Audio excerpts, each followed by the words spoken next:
Okay. Oh, it's the 21st of August for the laser SIG. We've already been talking about K40 lasers for the last 10 minutes. So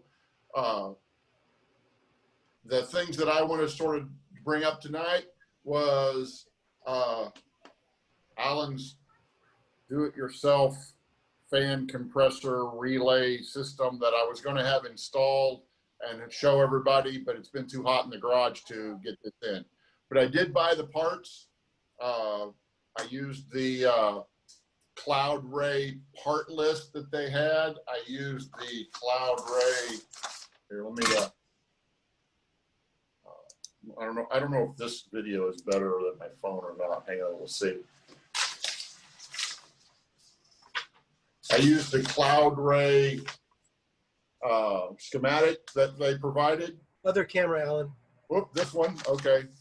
The Cloud Ray. It's the. This came right off their website, and then I just hacked it up because.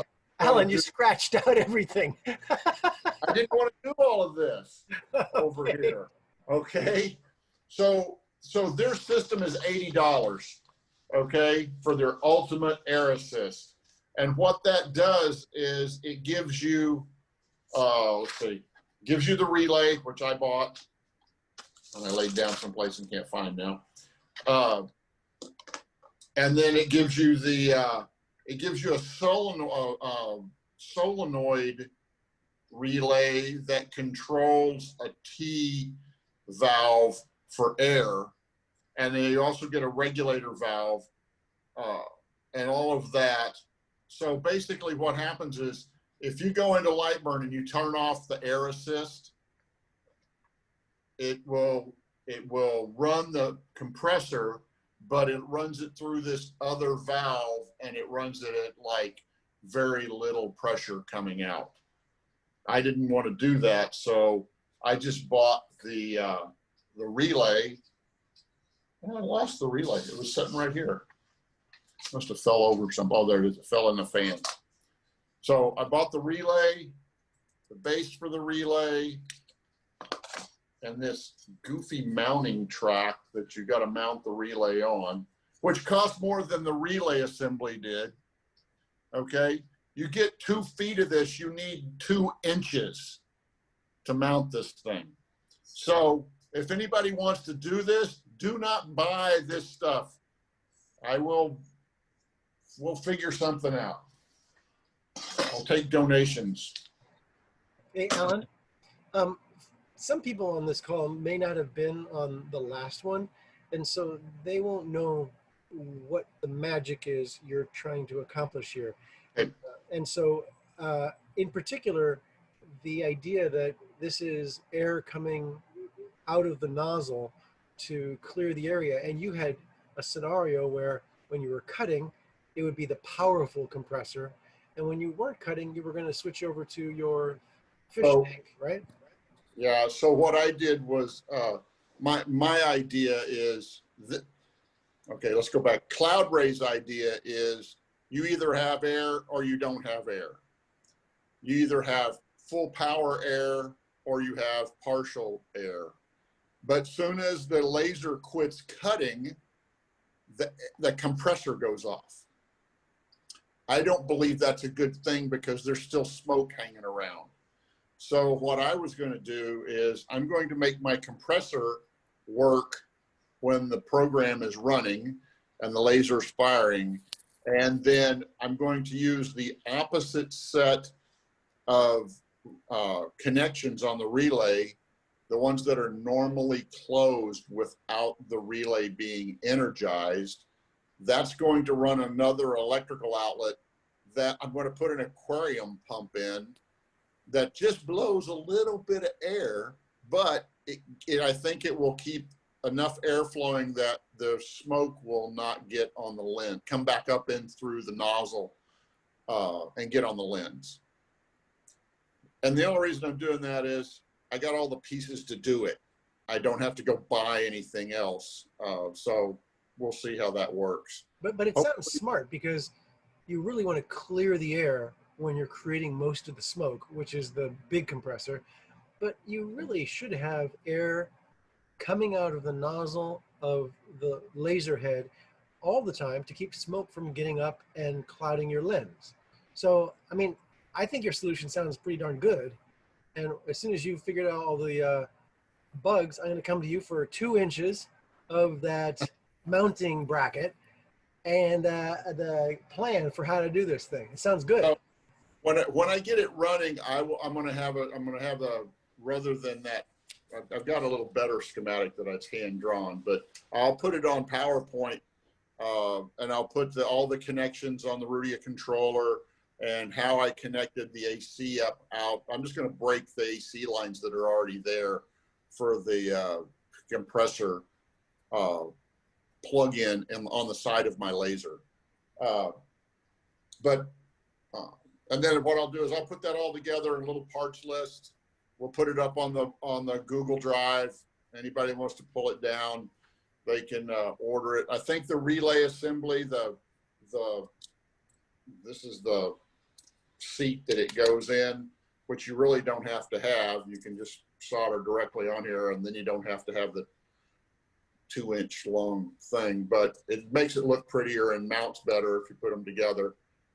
And it's got screw terminals in here so that you can take it down and put it together and take it apart. But I will put all that together. I'll put together some pictures, and we'll put it up on the Google Drive so everybody can use it when they get to it. Better still, if you're going to have a description and pictures, maybe you could put it up on our discourse conferencing. You know, we're going to post this video up there anyways. Maybe follow on with the description there. Yeah, we can do that. Okay. Or a link to there or something. We'll figure something. Right. So in the process of all this, I decided I was at an auction, so I needed to buy some little fans. It was an online auction, so I go, oh look, they've got some 110 volt fans, paste fans. So I'm going to get one, and I'm going to put it on the inside, so when I etch, it blows some smoke across the bed. So I bought 10 of these. See how big they are? Wow. Yeah. So if anybody wants one, they're $5 a piece. They're Well, thank you for saying that you're not going to put all 10 of that size fan on the front of your laser. I haven't figured out how to put one of them in there yet. Okay. That's a monster, man. This one, I turned it on the other day. I hooked it up to a cheater cord. If somebody doesn't have an exhaust fan on their laser, this would be a good one to build some duct work around, I guess. What's the diameter? It's 8, 10? 8, probably 8.5 inches. The side's probably 7 inches, I guess. It doesn't say on it. It says made in China. Cooltron. Yeah, let me see if it is. So Doug's showing us something. What's Doug got? So if you There want you to blow, so this will blow laminar air across the entire, this is one of those squirrel cage fans. Yeah. It's a nice long one. And oh, there's the output right there. And so this is more of what you'd want. Oh. Because this would blow a stream of air across your workbench instead of those round ones are very turbulent. And they will just spin a lot of the air. Where I think your idea, and I've thought about this too, I've seen this problem, and when you etch, there's just so much smoke comes up, and unless you have a really strong fan in the back, or you're doing it near that fan, lots of it just fills the compartment, and you see it in front of your laser, all your mirrors. Doug, is that called a squirrel cage fan? There's a more technical name for it. I always call it a squirrel cage because it's like, it's like the round cage. Yeah. So is that, looks like maybe 18 inches? This one here, oh, I don't have my measure. This is Just probably, curious. this is probably about 18 inches. And how much was it? I have no idea. I don't know where, I don't remember where I got it. I ended up using it before I put a full house heating system in, I had a floor furnace. Oh. And so I used this with some sensors to blow the air off the ceiling basically and down into one of the other rooms. What is the voltage on that? Is it a regular 110 or is it 12 volt or 5? This particular one is the DC motor, so it's like 12 volts. Okay. Yeah, and it was, but ideally that's the type of fan I think you would probably want, is something that. Yeah, it gives you a bigger area. Yeah, and it's more laminar. It's the thin, yeah, it's tough when you're doing a lot of etching because it really does fill everything up. You've solved your lens problem on your nozzle, but you still have all your mirrors that are going to get gunked. Hey, I don't have a big problem when I'm doing etching if it's small etching, but if I'm etching a big surface, that's when it starts collecting. So I did something the other day. Here, I'll show you what I did. I made a mistake the other day. No. So I'll mention on your K40, what I do is I crack my door. Yeah. I will go ahead and just stick a couple pieces of wood, and that brings the air coming in on top of the workplace. Yeah. It kind of tends to clear it. It's just So I don't know if you can see this. This is a thing from my work, but I meant to have just an etched outline of the United States. Oh yeah. But I screwed up on how many lines I had around the outside, and I didn't get an even number. I got an odd number of lines, so it filled the whole thing in. But if you see, it's got a lot of, let's go this way. It's got a lot of smoke right here. And I think what happens is when, like up here on the letters, these letters, I'm doing this backwards in the camera. They didn't have much smoke because there's not a lot of surface area there, but when you start doing this huge area, I think what happens is it catches on there, the smoke does, or the residue, and it just continues to catch. Now it's sticky, so it catches more and more and more as you keep going back and forth, and it just gets gummy. Yeah. But hey guys, I'm just thinking that there are a bunch of people who are hearing stuff that they may not understand, and maybe they have some questions. We should probably just ask people who have been quiet so far if they have any questions. And also, I just want to draw attention to the fact that Paul found us a cross flow blower. He put the link in the chat room. It's $85 for a 110 volt fan. I didn't get the actual horizontal dimension, but it looks like it does just exactly what Doug was talking about. Oh, cool. Anybody have questions? I see up there Carlos, I see Wes, I see Chris, David. David doesn't have any questions. But anybody have any questions about what they've been hearing? Well, I have a comment on my little Ortura laser. I put little muffin fans, but I use them as exhaust fans. So I believe I'm pulling in outside air pretty well laminar. It goes across the work surface, pulls the smoke out, hopefully in a fairly laminar fashion. And then all the turbulence is after everything is outside of the entire casing. And my experience in life says that would give you a much more smoother airflow than putting the fan as the source and pressurizing the inside. Yeah, if David doesn't unmute at this moment, I'll be shocked. Okay, I'm officially. Yeah, it's true. Oh, there he did. He did. I'll bite. Yeah, so I mean, it sounds similar to the situation we have with the lasers at the shop, where they have the exhaust fan in the back and they're drawing in from the front with a big old hole in the front that goes across. But from experience, that is not enough. And if you put a bunch of case fans right next to your work surface that you're lasering, you can get a lot more smoke be blown off than just what gets sucked out by the exhaust fan. See, I knew he'd know what he was talking about, and he would unmute. Thank you, David. Sure. I mean, I've done that exact thing, so. Yeah. He's the one guy I've seen who actually did line up. How many fans was it, David? Oh, it's like 6 fans. 6 fans along the front of his work to just blow the smoke away from the surface, so he didn't get that, and that smoke residue on the surface. You know, Alan, when you showed us your etching or scoring example a minute ago, that looked pretty darn clean. You didn't really have any fans on that, and it still looked pretty darn clean. It's not as clean as it looks. Okay, it doesn't show up well on the camera, Okay. but it's the bottom of the United States down there on the one side is real smoky, gooey looking. Any questions from anybody else? Alan, I have a quick question on the, you were talking about and to blow or to temporarily when the laser is off to do that. Is there an issue with having it on all the time? No.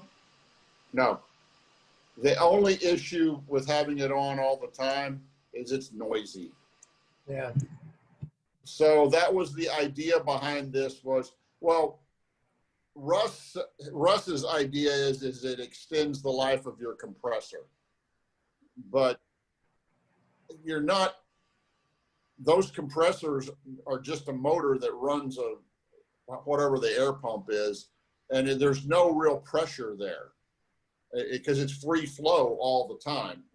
It's not like you're making, you're pumping up a tank to pressure or something. So I don't know that it's really, you're going to save much, you're going to start and stop the compressor. How much more wear and tear is on it starting and stopping, and rather than just letting it run. I don't know, but mine is for less noise in the shop. I was going to say, I think turning it on and off and on and off and on and off is going to be more wear than just having it on. Yeah, well, I don't think there's going to be a whole lot of on and off. I mean, you turn it on, you run it for however long your laser's on, and then it goes off. So And I Wes, don't think that's a... Wes, just to know, so you know, you cut in and out when you're talking.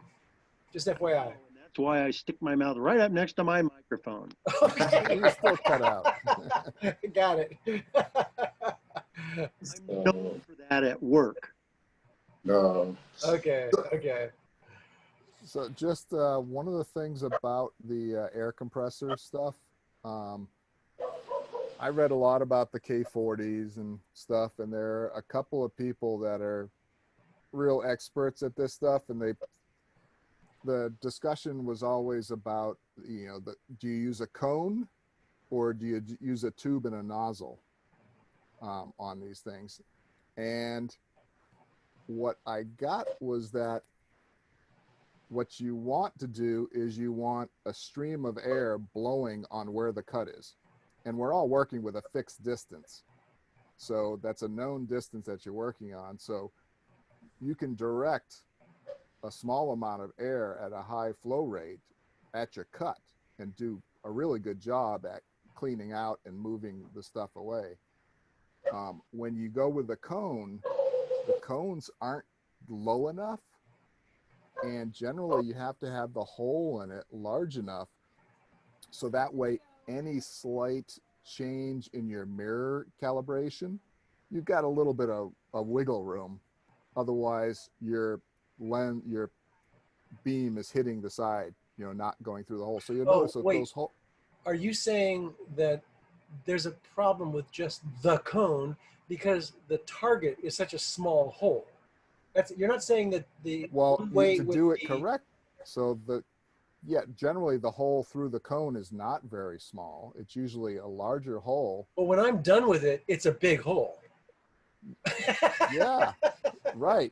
So you have, and because those cones are way up high, they're not long and down, anywhere near your work surface. Right. In order to get effective airflow out of there, you got to push a lot of air. You got to run your compressor with a decent amount of volume, where you can cut that to like 1/4 of the volume by going with a smaller tube that's a little bit longer and directed closer to, right at your cut. Yeah. I've seen that on the Epilogue. So the Epilogue 35 that we had at the Fab Lab. Right. They had that tube, metal tube. Had a metal tube on the side that kind of came down and directed at it. And I was surprised that the bigger ones just put a cone. So with my K40, K40 didn't come with any air assist. I didn't get a K40D, I got a K40. So it didn't come with any air assist. So that's when I researched all this cone stuff. And I originally 3D printed a cone, and then I learned more about the tube. And there was a model for a 3D printable tube that would be on the side. And I thought, geez, I like the idea. The cone keeps the smoke out of the thing. So what I did was I basically took the two designs, put them together, and added just a small air tube from the long tube, a small entry over into the cone. So there's a little bit of airflow in the cone, Well done. just to keep the air out. Yeah. But the tube is what does all the cleaning. Yeah. Yeah. And I've got a small muffin. There's fan. this strange realization I'm having that Alan is intending to have a small amount of air always coming out. And then when he's cutting, he's going to have a lot of air. He's sort of doing a different variation on what you just described, which is you tap into the tube on the side to just pass a little bit of air all the time through the cone. Is that what you said? Yeah. Interesting. Yeah. So that's so during etching, there's enough airflow, even though I still just leave my air on, and I still have the high speed, the high flow air, still the cutting air, still blowing on it. Yeah. I can tell that there's no smoke getting up into the cone, because there's that little bit of air in the cone area. It's a kind of a cool idea to have the two speeds and the two. Yeah, uses. it really is. I mean, I only heard about that from Alan today. That is your plan, right, Alan? Yep. I'm gonna try doing the aquarium one, so it just has enough air to basically just get positive pressure inside the cone all the time. Yeah. I mean, it would never be enough to work during the laser burn. Right. Although that is what you got with your laser when you bought it. Yeah. So just so that people know, you've been on this journey. Correct me any part I'm wrong here, but there was a guy at work who had this laser and he didn't want it anymore or something, and you bought it from him. That was your first laser. That first laser had a tube eventually go out, and you enhanced it dramatically at that point. You then later got a diode laser, the Ortour, and now you're purchasing a K40. Oh, wait, you missed one in there. Oh, sorry. So I bought the predecessor to the Ortour, which doesn't work with Lightburn. Right. And that's the one that Susan has now. Is that the Elkin or something? I don't remember. No, it was started with an E or an N, didn't it? Oh, okay. Oh, Ninja or something? Yeah, not Ninja, but Ninja. Yeah, that's it. Yeah, Ninja or something. So you've had 5 lasers basically. Wait, of course, I got another one sitting in the garage that Lou pawned off on me because he was going to tear it. Now let's not get personal here. But what he said was correct, Lou. Lou says, if somebody doesn't take this, I'm going to make scrap metal out of it. Lou, tell us the story, please. It was a great story how this ended up in your lap and how quickly you wanted it off of your lap. Oh, I have a friend who recycles computers, laptop computers, and TV screens and things like that, and he checks them out and sells them very cheap, or he donates a lot of them to schools for educational purposes, And where he goes up and gets his stuff in LA, since I mentioned that I had a laser, he went up and was picking up stuff, and they just had this laser, and he said, hey, they've got a laser that they want to get rid of. So I went up and got it, and it is one of the, it doesn't have a tube in it. It's the, what is it, Alan? It's an RF laser. Yeah. Yeah. So it's a different kind of animal. And like he said, I was at the point of realizing how much it costs. I mean, the unit the new rebuilt unit was like $900 for it, and the brand new one was 14,000, I think. And it was used for like identifying computers and stuff, and it would cut fabric. It had a pass-through transport on it, and it seemed like an exciting unit, but it was just a total sea anchor. Which Well, is it not is- in Alan's garage. Navy terminology, Travis, in case you don't understand. Got it. Got it. And the other thing, besides being an RF laser, was that it everything in that laser is proprietary. The controller boards, the power supplies, everything. So what I've been doing as I've been upgrading my CO2 laser is I've been saving the parts that I upgraded, and my goal is to one day when I get enough pieces, I'm going to go in there and rip out the controller, the power supply, and if I get it up and running where it moves and operates, then I'm going to convert it from RF to CO2. But that means I also have to replace all of the mirrors, because the mirrors run at a different frequency, or the RF lasers run at a different frequency than the CO2 lasers do. Yeah, and just so that people should be aware, this notion about taking a old laser that has a really good structure to it and then upgrading it so that it is a modern and usable machine, that's basically the story of our green laser at the shop. When we first purchased it, we gutted it in terms of the tube and the controller, and then Paul, in the last few months, actually swapped out most of the controllers in it. So the innards of it are relatively new, but the frame, that rigid structure you want to make sure you have a dependable and well-functioning X, Y, and Z, that's what we really got when we got the green laser. So your approach, Alan, I mean, it's quite viable. It requires sort of a hacker predisposition. Yeah, and the thing parts. is that the besides just not wanting to see Lou take a cutting torch to it, the bed on this one is the same size as our blue laser in the shop, so it's a bigger bed than what I have, and that was my idea, was move up in the world a little bit there. And it did have a strange arrangement on it, that the laser was down in the bottom of the unit, and there was a gooseneck that came up vertically. Oh, wow. To you know, it was just totally different from anything we saw. Well, you know, I'm sorry, I didn't mean to interrupt. It just has one more mirror in the process of getting the laser. Since it's not in the back, you have to have one more mirror to get from the bottom to where our normal lasers have their first mirror, where that's the second mirror in this one. So just as a interesting realization, what Alan is describing is taking an RF laser and eventually converting it to a CO2 laser. An RF laser does not have a tube.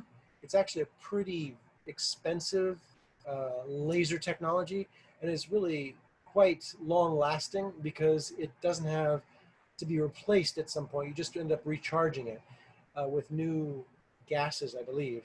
And so he's taking, again, an RF laser, and he's going to turn it into a CO2. The guy I keep referring back to, Russ Sadler, who does this YouTube channel that I've been watching for years, actually has this new project, which I referred to last time as I think it's called the Tangerine Tiger. He bought another laser just like what Alan has, just a lower end version of it, and he's putting an RF tube into a CO2 laser. So the opposite, Alan, of what you're doing. And if Cloud Ray, who actually gave him that laser the tube out of a high-end laser, and just challenged him to come up with a way of doing that, if he can pull that off, maybe they'll take the laser technology that is the mirrors and the housing and the gantry and the controllers that are typical of our CO2 lasers. And instead of having a CO2 tube, put in an RF laser.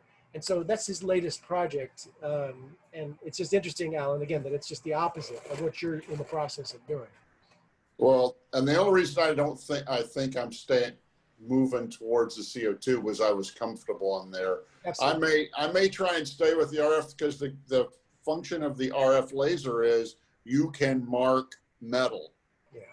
And I think you can actually, not with this one because it's only like a 35 watt, but depending on what the RF laser power is, you can actually cut the metal with it, but you can etch the metal with an RF laser where you cannot do that with a CO2. So you're going to be leaving your scrolling roots way behind when you get to the point of etching metal.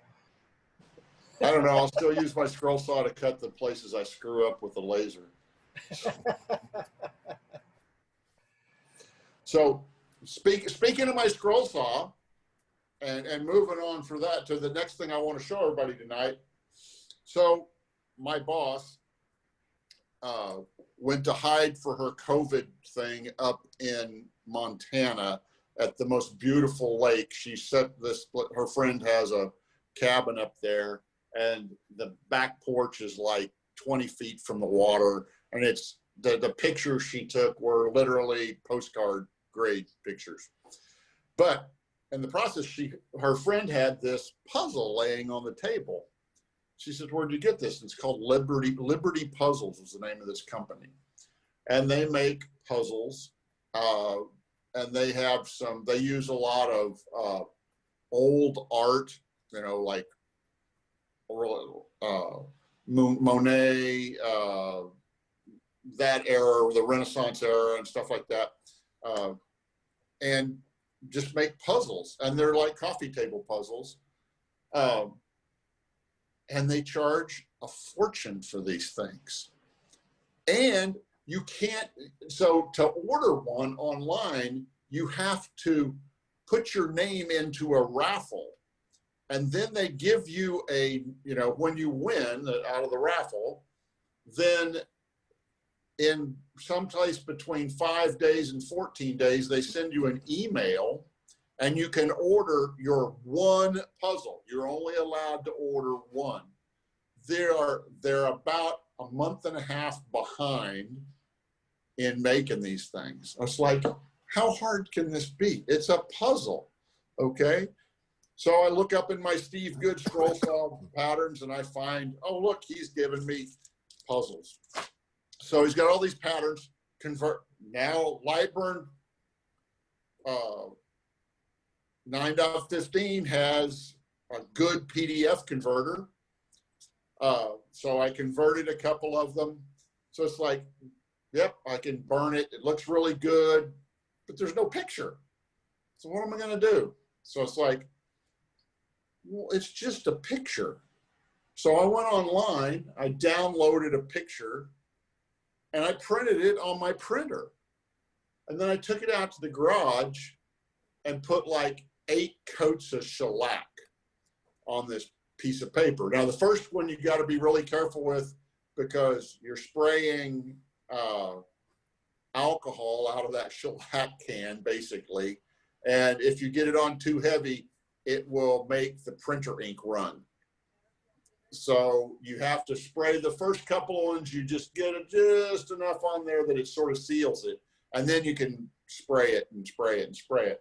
So now it looks like a photograph. So I take that and I put a little bit of white glue on it, glue it to a piece of Baltic birch. And so it looks like something right out of the box. So it's hard to tell. I don't know if it's probably going to be hard to see, but this was my test pattern. Yep. But the no, Alan, I could solve that puzzle.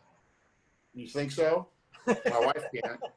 Oh, I gave her this bag and of pieces. So what I did on this one was, I don't know if you can see up here. There's I made different. This is my test cuts. So this one was 20 millimeters per second at, per second at 20%, and 15 at 15, and 15 at 20, and 10 at 15, just to see how if it burned the picture. I wanted to see what happened where it came out, and it came out, well, almost every one of them came out beautiful on the front because of all the shellac. I missed a part in what you were describing where you basically have Baltic birch ply to begin with, and Yep. now you have a puzzle with a picture on it and little burn. What did you do between having that Okay. Baltic birch and actually having a good result? So I don't know. I cut I wanted to cut so I cut another test one. Okay. That was just plain Baltic birch, just to prove that I could get a good cut all the way through, and the puzzle pattern worked and all of that. And then I shellacked my picture, I glued it on the piece of Baltic birch, and then because now you've added 8 coats of shellac and a piece of paper and some glue to the Baltic birch.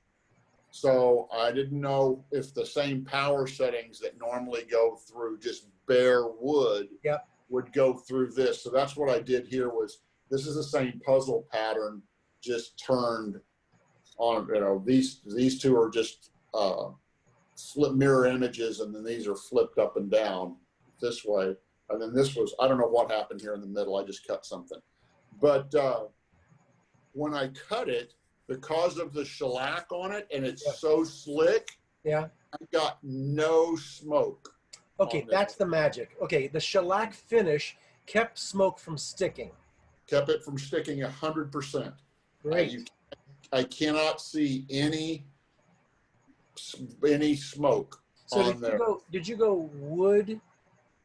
Well, excuse me. Did you go paper with the printed image, shellac on the printed image, and then tape? I mean glue, or did you glue the printed image first and then shellac afterwards? No, I did the paper and shellac first, Okay. and then I put it on the wood. You might be able to do it the other way, Yeah. but I just, that was my linear thinking right there. Okay. I'm going to print it. I'm going to shellac it. I'm going Got to it. glue it. I'm going to cut it. Well, we have one of the world's greatest enthusiasts of shellac on this call. And if he knows who it is that I'm talking about, he'll unmute himself and identify himself. Lou, you disappoint me, man. Oh, there we are. I'm right here. I'm There right. we are. I was sleeping. Oh, it's nice to know I put you to sleep, Lou. That's why Travis records these. You can play them in a circle at night. You don't have problems sleeping. Hey, but I do. Whenever you're done, I do have some input for you, Alan. Okay, but anyway, so I'm going to continue doing this. But the other thing I wanted to say is the Liberty puzzles that they use don't use conventional puzzle pieces. What she has done is she's taken dogs and flowers and things like that and implanted them in the puzzle pieces, and so her puzzles don't interlock as well as a normal. Hey guys, anybody who wants to see this, Paul has again put a link into our chat. He's got a libertypuzzles.com link in there. And I didn't realize it, but when I clicked on it, it's exactly what Alan was talking about. You zoom in on one of these puzzles and you see people and birds and all sorts of shapes in there. And not traditional interlocking puzzle patterns. That's pretty cool. So I think I'm going to try their way of doing it. So I've went and pulled a whole bunch of line art off of the internet, and I'm making each one of those pieces. But I think to do that, I'm going to put a backer on it, on the puzzle, so it will have a frame, and then the puzzle will be put in here, and then that way you can pick it up and move it and do things like that. A backer that will be a solid piece behind it all. Got it. Yeah, solid piece behind here. So I was going to have one totally made, but same reason Garage is too hot. thing is too hot out. It's just too hot. Hey, Alan, I dread the idea of taking us to this next spot, but Lou had some input. Yeah, Lou, tell us. Oh, on that, when I requested that help on that, I don't know what the problem I first recorded, but the machine would not run at all, and we talked about the water thing being shut off, and that oh yes, it did give that water error. It kept saying water error, and you gave me that new relay, which in diagnosing it, yes, jumpering the wires made it work, and the switch, when I put the switch in, it really did not fix the problem. The problem was that the hose had a kink in it, and you could not tell unless you shut the door. And because of the way the hose is, there's a T connector on that system where it comes up and then it goes to this safety switch and then it goes up into the tube. But there was just a kink in the hose, and every time you shut the door, it would stop working. And of course, every time I jumpered it, the door was open and it would work. Lou, let me get this straight. I set you up as the world expert and greatest enthusiast for shellac to comment on Alan's approach to building these puzzles, and you just take us back to a broken RF laser? No. This is Oh yeah, shellac is good. No, this is his CO2. You can find alcohol. I love it. He nets it out as, yeah, shellac is good. I have a question for you, Alan. Yep. How tightly do the pieces made in that puzzle? I assume the kerf makes it have a little bit of looseness to it. I don't, I haven't put one together yet either. So I was just thinking, normally with a jigsaw puzzle, it's die cut, so there's no kerf. So it fits perfectly. I don't know. It's pretty tight. I mean, it's not that's why but I think if you put a backer board on the puzzle so that you're not having to make sure it stays together when you pick it up, that I think it'll be all right. Hey, for those who don't know, the word kerf here means that when the laser is doing a cut, the way it's cutting is it's burning a strip of wood out. And the gap that's produced by cutting the wood, that is the smoke that comes out that is burned wood, is a certain width. And if it was too wide, the whole puzzle would be loosey-goosey. But if it's perhaps very well focused and it is a clean cut, the kerf would be smaller. So the kerf is the width of that gap. And from what you did, Alan, holding those two pieces up and wiggling them, they look pretty good. They were pretty tight. That's the only two pieces. That was pure luck finding those two pieces, because I got a bag full of them and I can't find two more pieces that go together. And honestly, Alan, you showed us the back of one and the front of another. Oh, so. No, I didn't. They were all together. So anyway, that was what I had, and I'm going to try and as soon as it cools down, I will try and get it to get my relay thing done, and I'll also try and get a couple more of these puzzles done using October. Yeah, it's supposed to be cooler this week. I was watching the thing a while ago, and the lady said it was going to get cooler, and I always believe the weather lady. Alan, would you like me to take a few minutes on that camera? Sure. Yeah, so Travis had I don't remember what it was on now, Travis. What was it on? That you were video you were going to break down. Yeah, so guys, last time I talked about how I remember maybe 6 months ago, I tossed out to the laser community at large the idea of putting a camera in the lasers. And I think it may have been David Collins who came back and said, well, why the heck would you do that? And at the time, there really wasn't a very compelling reason because I didn't understand it very well. And I have since purchased the camera, and I was hoping by today I would have had it set up so I could show you the way it works. But instead of that, I'm going to show you the portion of a video. Let me set it up here, bring the right screen up. I'm going to show you the I mean, portion you of could the use it video. to position the stock and tell the laser exactly where it's at. Exactly. That is the reason. But here's an actual video showing how it works. So first off, Stay tuned, guys. This is really good. I'm sorry, Paul? Stay tuned. This is really good. Okay. So in the process of setting up Lightburn to work with the camera, Oz has this video that he's done, which takes you through a camera calibration and a alignment process. It's merely a workflow. You can see it takes about, say 17 minutes to get to this point. It's not a big effort, but basically you've mounted a camera inside your laser and it sees your full bed.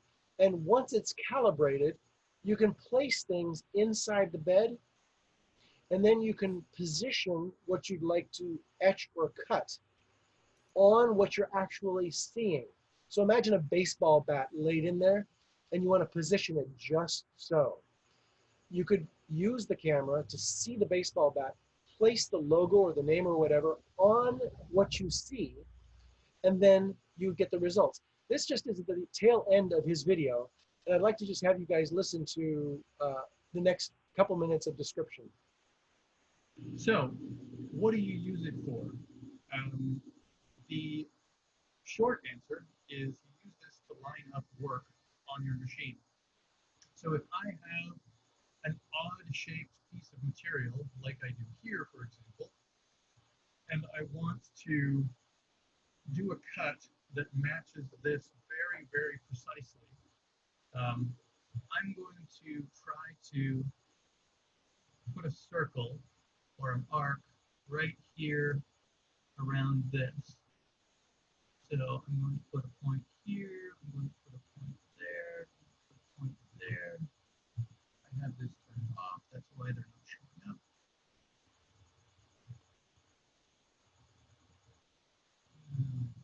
So I'm going to go into edit mode, smooth that point. So if you guys aren't familiar with what he's doing right now, he's basically drawn some straight lines, made a Bezier. He's form fitting right now by just dragging the handles.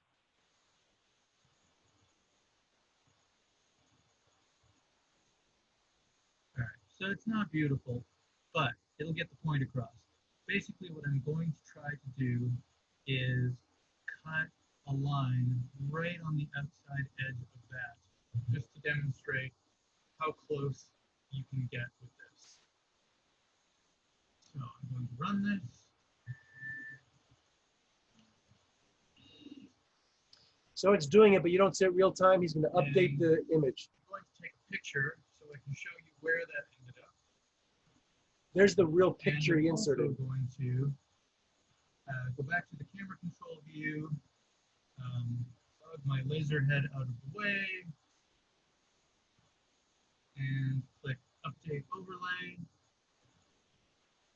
Turn my light off again because that's too bright. There we go. If I go back to my cut list and hide this, you can actually see that line right there. It's a little bit out of focus, but that is that line. So he turns the line back on, and you can see it's right on top of where. How close we are. Yeah. So David, that's the reason for having it, as you said. Well, the one I can interject here, the one thing I was thinking about is that the camera video that I had seen on a laser positioned a pen on the bed, anywhere on the bed, and the camera located the pen. He dragged the engraving data onto the pen that was shown in Lightburn, and boom, no alignment. It was just, it engraved it where it showed it via the camera. So it was very slick. Paul, you Very, couldn't give an example that was more close to my heart. I just took 2 turning courses, one for plates and platters, another for spindle. I just bought a set of 10 kits to do pens. And my intention for using the camera first out is to laser etch exactly as you say, on the pens, exactly what I'd like to give people as Christmas gifts. And using this camera, I'll be able to do exactly what you described. Let me just finish this video here real quick. If I toggle it off and on, you can actually see this line here and the line in Lightburn that matches it. The camera image is actually a little bit blurrier, but in real life, it's very, very close. So you could use this to place anything on the bed of the laser and perform a cut. So as an example, if I wanted to outline this one.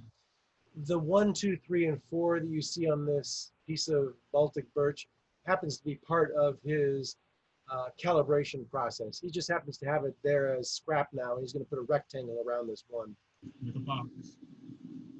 If I draw a box around it, just like this, tell it to cut. Make sure that I have removed the other line here. Close my lid and click start. I'm going to hide that. And if I update the overlay, you can actually see the box that I just cut is right there. And the one in Lightburn is right on top of it. And so this opens up the ability to cut or mark irregular items, strange shapes, fits, cuts onto oddly shaped materials like this, and so on. And that is the entire point of using a camera with Lightburn. So I partly wanted to show you guys this because I'm trying to put pressure on myself to get this project done. And frankly, if you guys hear from me right now that that's how it works and that's what I'm trying to do, if I publicly say to you folks, this is where I'd like to get to show you at Alan's next special interest group meeting on lasers, then maybe I'll get the project done. I think that we should apply similar pressure to Alan on his fan system. Come on, Alan. You're muted, Alan, you're muted. I'm going to have it done. It just has to be cool enough to get out there. Okay, understood. I'm not going to be standing in a pool of sweat, putting my hands inside a 15,000 volt power supply. It just doesn't sound like fun. No, it sounds pretty conductive, actually. Any questions on what I just showed you guys? I have a question. David, do you see value in that now? I think you were thinking of somebody else. I don't know that I've doubted having a camera. Oh, okay. I was pretty sure it was you, but okay, I could be wrong. I guess I do have one follow-up question. From his picture, it was mounted directly overhead, dead center on the bed. That's typically where the middle of your door is. It's got a window in it for you to look through. How are you planning to mount it there? Yeah, so you'd have to watch the video. It doesn't actually use the camera actually is mounted and you're actually looking out the camera only when the lid is open. There's a certain, he has a variety of lenses which range from about 90 to 160 millimeter. So you get pretty fisheye-like. And even if it's that fisheye-like, the only way you get the entire bed in is when the lid is open and the camera is mounted up in the lid. So I guess I'm telling you all that because you get different sized beds, you get different shaped lids, you get different positionings, but after you finish this alignment and calibration process, you basically end up with the ability to do what he just showed us But you can't really pick and choose to say, I'm seeing more than the bed, or I'm not seeing all of the bed. It's very much contingent upon the focal length of the version of the camera. In my case, I bought it from them. You can buy them from other places, but it's very much dependent upon the focal length of the lens and the millimeter lens, which if I'm thinking back 35 millimeter, 180 would be just huge fisheye. 160 would be dramatically distorted. Even at the 110, you'd end up with quite a lot of distortion. It ends up after the calibration and alignment process, sort of flattening all that out. And that's how the laser then can actually find the object that it sees, is by all the correction that he's built into the software. Yeah, the camera can actually be mounted like towards the front. The camera can be mounted even towards the front of the laser, and the actual bed would be trapezoidal. And then once you do all the calibration, what you end up seeing, he calculates all that out of the picture, and what you end up seeing is all that corrected. Yeah. And you see it like you're looking straight down on it. Yeah. But in fact, the camera really is looking at it at an angle. And for anybody who's curious to see this in action, if you go to the lightburnsoftware.com website and you go to the store, you can see that you can buy cameras. The point of my sending you to that point isn't to see the cameras or to buy a camera. It's that there's a link there that talks about the calibration process. That's the video I just showed you. The first 17 plus minutes of it are all about what Doug was talking about, the workflow that you use to actually get all the distortion out, because you're allowing it to properly calibrate such that when the camera is where it is, the lid is open, it knows exactly where every aspect of the bed is, and it gets rid of all the fisheye lens distortions. So again, lightburnsoftware.com, and it was in the store for the cameras. There's a link to the calibration process if you're curious. So Travis, Me. Go ahead, Alan. so how does the camera transmit to your computer? It's just a USB camera. It's just another camera in your. So you have to run a USB. Yeah, so there's a cable. I mount it in the center of my lid when it's open, and I trace the cable out, and I go to a USB port on my computer. Yeah. Other questions? Yeah, no, I was actually looking at that before I went to the for my eye surgery, and I was just wondering about. I was actually going to buy it, but I was hesitating on the focal length. Yeah. Which one did you get? Because So I'm going to order it tomorrow so that you have it. You have time to put it in before next week. So just so you know, he does have a formulation. I'll write you afterwards, Lou, as to the exact one that I have.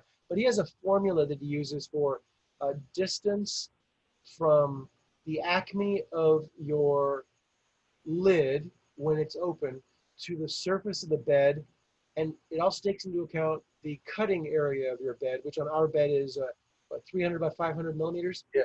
So you take those factors and you use this little formulation, and you come up with which of the lenses is probably best. But I'll just send you right after this call what it is that I purchased after having used that that formula that he has. Okay, and then there's a frame in Thingiverse to Right. print. Right. I mean, I happen to really like Oz, and so I just paid an extra $20 or whatever it was to get his. But you can just go. It's the same one in Thingiverse that you can buy through him. I just wanted to support him. I bought a T-shirt at the same time. Oh, I should have worn my T-shirt. I'll wear my T-shirt next time. I got a Lightburn T-shirt. Well, then, if that's the case, I must support Oz also. There you go, man. There you go.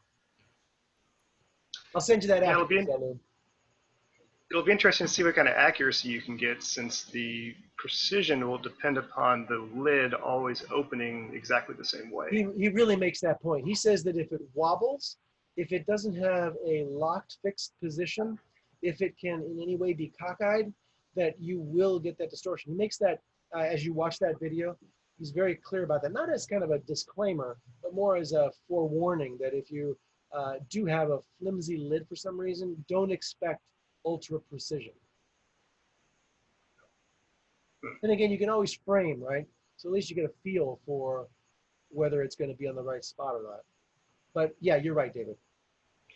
People Yeah, I mean, have I done- suppose if it's a problem, you could always build a frame outside of the laser that's super rigid to mount it on. Yeah, people have done some interesting things. There's a guy that has a K40, and he actually molded a dome to replace the thing so that he could get his camera high enough and far enough and accurate enough.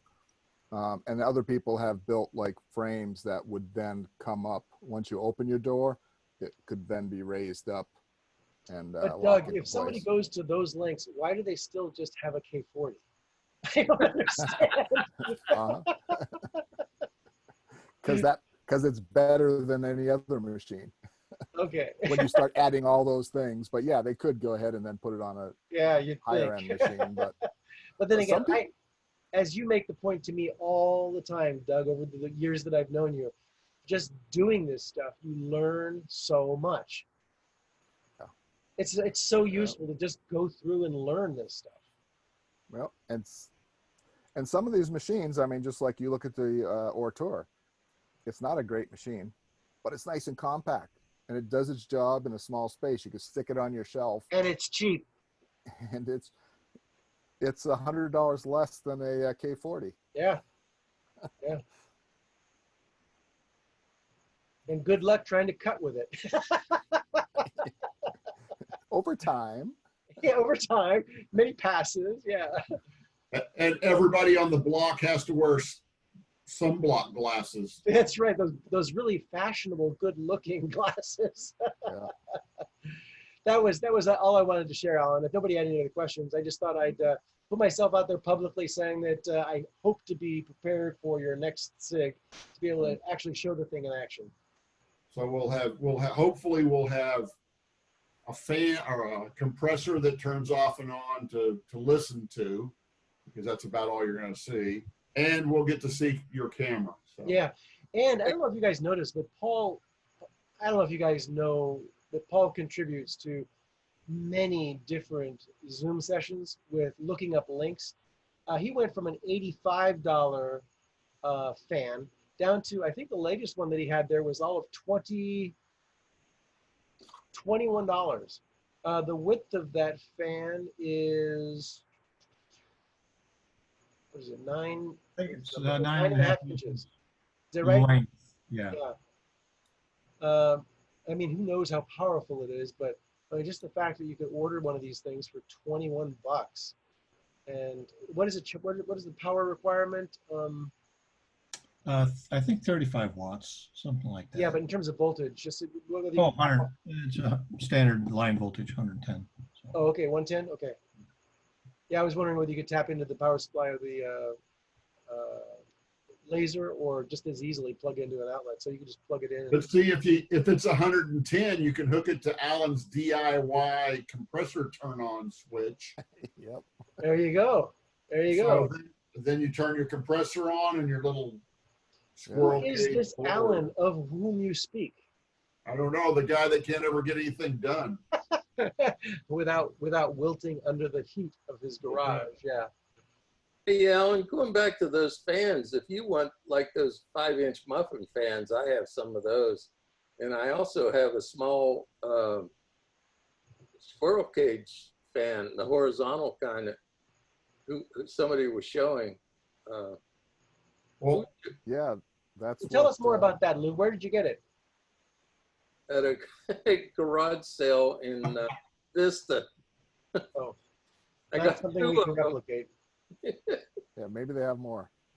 Right. Can you give us the address, please? I had like 4 of those little 5-inch fans, but all of them were 12 volt, and I didn't want to tap into the power supply on the laser, and I couldn't find. I have someplace a 12-volt power supply, but in my garage. Alan, you've got a 60-watt bulb on a power supply that's supposed to support a 100-watt laser. Yeah. So you shouldn't be worrying about maxing out your power supply. If that's the high voltage one. Ah, okay. And I don't think 15,000 volts on one of those 12-volt squirrel or pancake fans would work well. I think you get plenty of air for a couple seconds. What was interesting is that on one of the forums I was on, the designer of the K40, the guy who actually wrote the original design for it, what came on board and told us the story about the thing. And he had he designed the power supply, and he knew they were going to power some small stepper motors. So he threw like a 2-amp, 12 volts, circuit in there. Well, he didn't expect everybody to basically use that design, but everybody did. So they ended up, so what ends up happening is that you've got this power supply, that's this high voltage power supply with the low voltage, also driving your stepper motors and powering your controller board. And what happens is they had to really underpower those stepper motors to not overheat the high voltage stuff. One, you just put all that heat in that little box, and it affects the high voltage stuff. So one of the first things they say to do after you do the air assist and the better blower and I forget it else, a cooling system stuff, you basically go get a cheap like 5-amp power supply, and you basically take the motors off of the the high voltage power supply, and you power your steppers, and you can get more accuracy and a little bit of speed and stuff like that by doing that. But yeah, it's just some of those things you don't think about. They do. Yeah. The high-end guys probably don't do that. You buy No. Well, the high-end guys don't actually know how the machine works either. They want to push a button. Yeah. It hooks to my USB port, and that's all I have to worry about. Sometimes that's fun, and after you get through all of knowing how it works, you're good. You're happy when you could just do that, and there it goes. Doug, I got to that point with 3D printers. After all my 3D printing, I just wanted one that works. I just wanted to just print. Instead of learning anymore, I was done with that phase of it all. I just wanted to get one that I could just download files, develop files, design files, and just print. That's all I want. And 3D printing is tough because, well, just like laser cutting, you get different types of plywood with different types of glue, and next thing you know, you think, oh, I can do this with 40% power, and oh, it's not cutting. 3D printing is kind of the same way. There are those aspects of it, but guys like Prusa and stuff, and that's one of the reasons why there's a benefit in buying the 3D printer filament from the vendor. Yeah. Because they are deciding what the density is so that, things work the way you expect them to work at certain speeds and whatnot. Which is a happy thing. It's cool to basically, just print it and it works. I know. It's a lovely place to get to. Yeah. All right. Does anybody else have anything cool to share? Anybody make something? Oh no, but I should have had this ready. I didn't, like usual. I don't know if you guys remember, but I mentioned using ozone to remove smoke smell. Oh, yeah. So I had originally posted that to the San Diego Fired Woodworkers forum. Yeah. And, I bought this little pendant thing, it's low end. I figured I'd just put it in a jar. It turned out that when I got through, it wasn't working. And it turned out that it uses the strap around your neck as a ground for the small ionizing stuff. So that's why all the times I was talking to the vendor trying to say, I want my money back. It doesn't work. And then I kind of thought of that and went back and I'm like, oh yeah, there it is. I can smell it now. Okay. So I went out and it turns out for like another $5, I could have got a big one. Oh, wow. So this thing cooks pretty good. Takes a heck of a lot more power. The other one had its own little battery pack, and I got, yeah, this thing Can you takes describe about. how it works? Looks extra safe. Yes, you're not supposed to be using this like this. You do not Right. Very power it exposed. up and touch that because it Yeah. is like a plasma that emits ozone. This is designed to be put into another case. My plan for this is to basically just get a plastic bucket, laser cut, or etch some wood and stick it in here and then go ahead and put it on a 20-minute timer or something. So if you don't know, when there are floods and people have floods in their houses or they have like a room with smoke damage, to remove the smell and stuff, they put an ozone generator in the room. And this oxidizes that mold and basically eliminates it. So they use commercial versions of this, bigger versions. And that's how I ended up after the small one didn't work. I looked at like how do you take apart like a commercial version. I looked at what the inside plates look like. Yeah. And those plates look like this. So I found a small version that had plates that look like that. What did that run you? I think it was like $20-25. So if it works, I mean, the tough part is that I probably should have spent the extra $10 on the 110 volt version. Oh. So I got a 12 volt version. Oh, yeah, hassle. But, well, it's a hassle, but it draws like about 10 amps. So it draws a lot of power. Yeah. So, the AC one, but this thing pumps, so you would not have to put it in. I figured with the smaller one, you drop it in there overnight, next day, it's clear. This one here, I mean, this is going to be minutes. I would expect this to be minutes of time just because of how much ozone this pumps out. But you would put it on a timer, put it in there. After it stops, still wait a couple hours before you open it up. But yeah, my hope is that, because I've made, my daughter's birthday parties were for her friends, I'd make them roll top desk boxes, little tiny boxes. And I mean, I love the smell of burned wood, but it's like not everybody, it smells like burned wood. But you can, my hope is that you can basically eliminate that. So you make something, clean it up, boom, you can. So Cool. Haven't tested it yet though.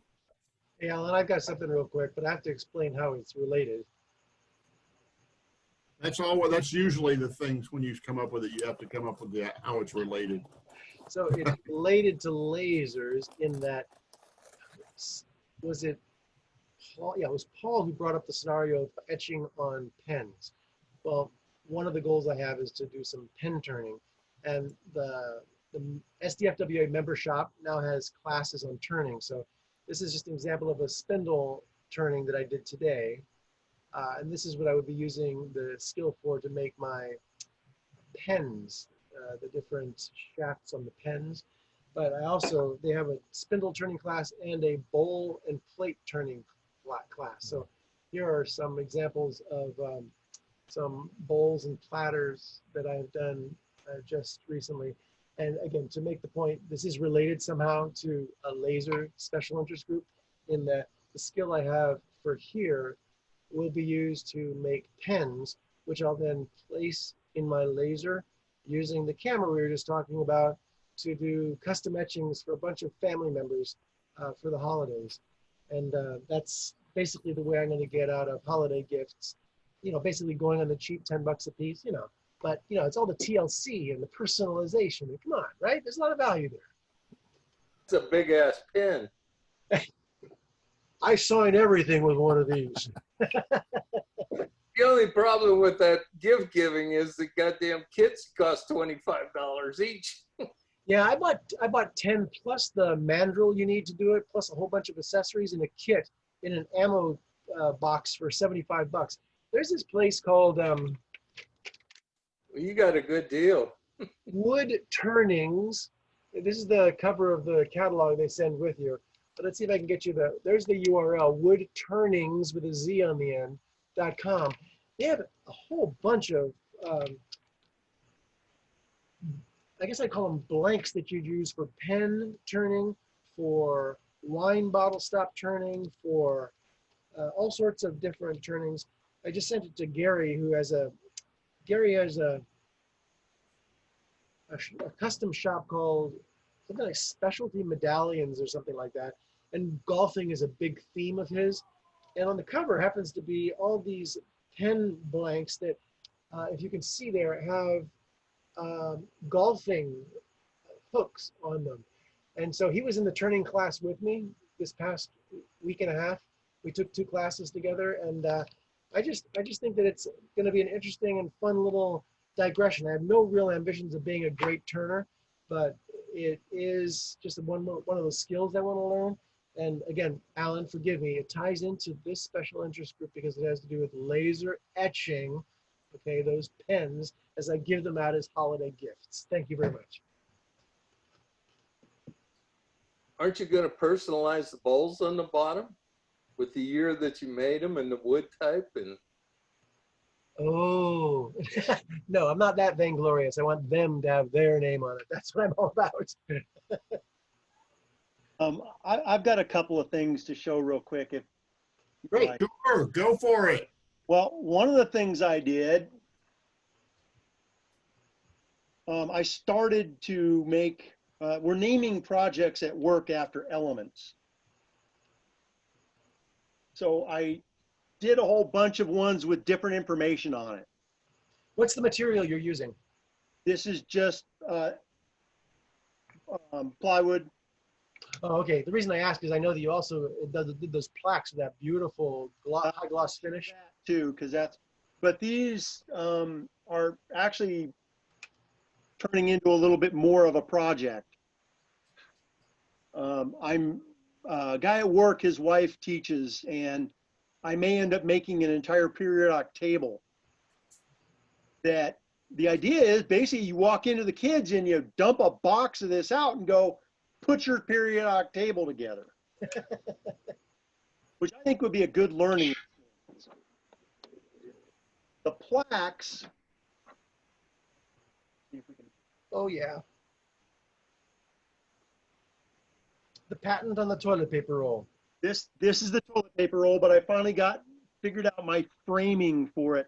My concern with the toilet paper is that this will be in a very high humidity change environment because it'll be in a bathroom.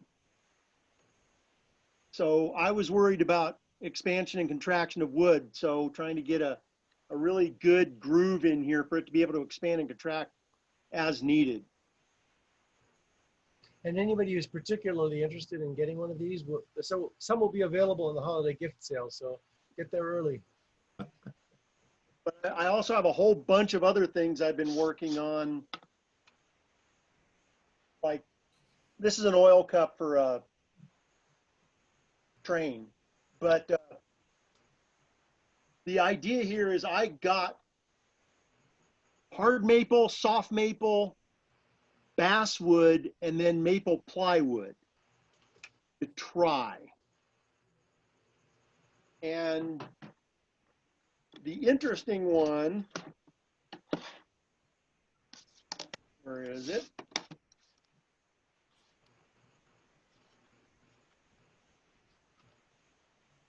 Where did I put it? Oh, sorry.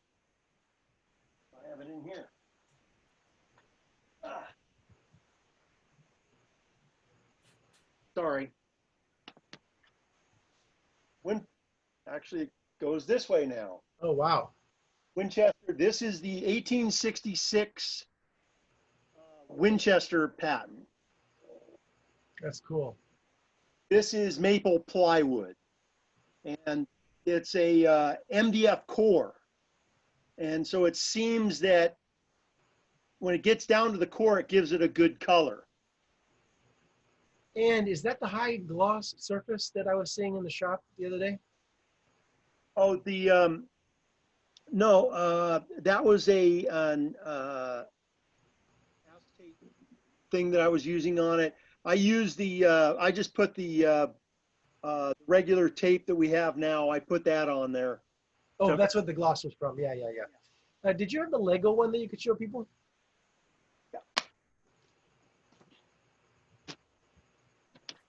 You never think about the origins of Lego and that there was a patent for the design, but there it is. I think these should have a lot of appeal. Well, I have this.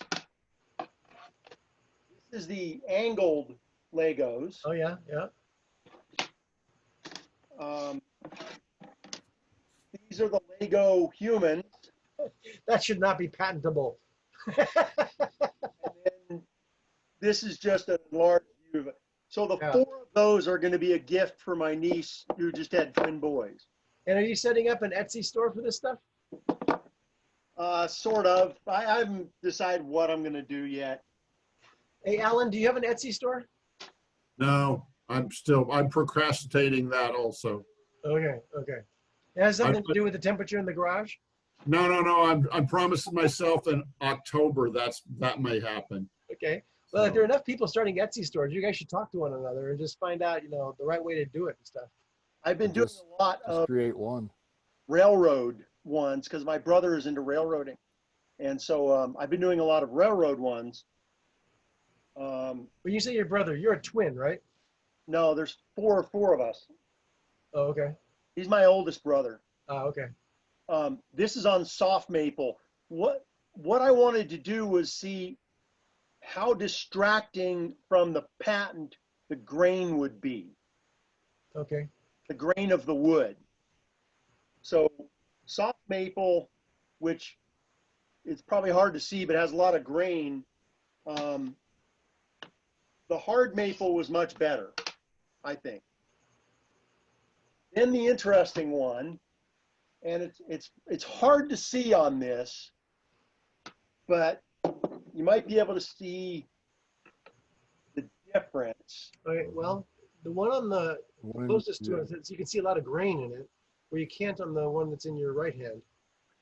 This one is basswood. Okay. I actually talked to the guy at TH&H, and he recommended it because it doesn't have a lot of grain. Ah. Yeah, So what I've seen in from the actual art. in one of the other forums, there's a bunch of people doing stuff like that on wood, and some of them use a technique of whitewashing just to drop that grain back a little bit. Doesn't really change it much, but yeah, use a little bit of whitewash, and that really makes everything pop. Is whitewash something you'd apply from a liquid on the surface? Yeah, it's just like a thin white paint. Okay. Just to back off the grain a little bit. Got it. Yeah. Same guy. Lots of guys do. I think I showed you the tiles, that I did by putting paint on it. Oh yes. And stuff. And I mean, it's different technique than that. This is basically a very thin white paint that just is translucent, but covers up any dark grains that would come out. Got it. Got it. Wes, you got anything else there? No, I think that's all of my have here is railroad track, signal. Very cool. But I also have, I've got a number of other patents that I've been looking at. Some railroad ones, some not. One of the interesting things in my search of patents, which Google has a great patent search, I came across a number of patents actually. One of them from 1972, I think it is, a patent that is literally for a better mousetrap. Oh, yeah. Yeah, right. That one should go well too. When you get your Etsy store set up, you should share it with us. Yeah, so my biggest challenge lately has just been getting the framing right. Cool. I think I've got that, so I think I'm on my way. Hey, for those of you who didn't notice, Paul found out something else too, which is ozone generators. He's got a link in the chat for AliExpress, a bunch of ozone generators, the kind of thing that Doug was talking about. Hey, Alan, I got a trivia question for the group if you're going to finish up. Go for it. Anybody know what TH&H stands for? The Hardwood and Hardware Company. Damn it, somebody knew. Very good, Wes. I've been going there for years. Okay. The Hardwood and Hardware Company. Yes, exactly right. Right. Very good. Cool. I remember when they were over on Kearney Villa Road over off by the courthouse. And how many years have you lived in San Diego? Oh, I've lived in San Diego since 1963. There you have it, folks. Why he knows where TH&H used to be.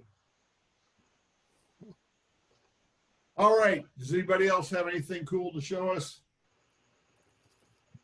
So, all right. 2 weeks from tonight, Travis is going to have his camera ready. And you're going to have your pump ready. And I'm going to have my pump ready, and I'll see if I can have a couple of puzzles cut out by that time that I can show a little better. Anybody else want to step forward with something they're going to try to get done by then? Jim's looking like he's chomping at the bit to tell us about his next project. Now he's going to have it ready for the next call. And he's not even unmuting.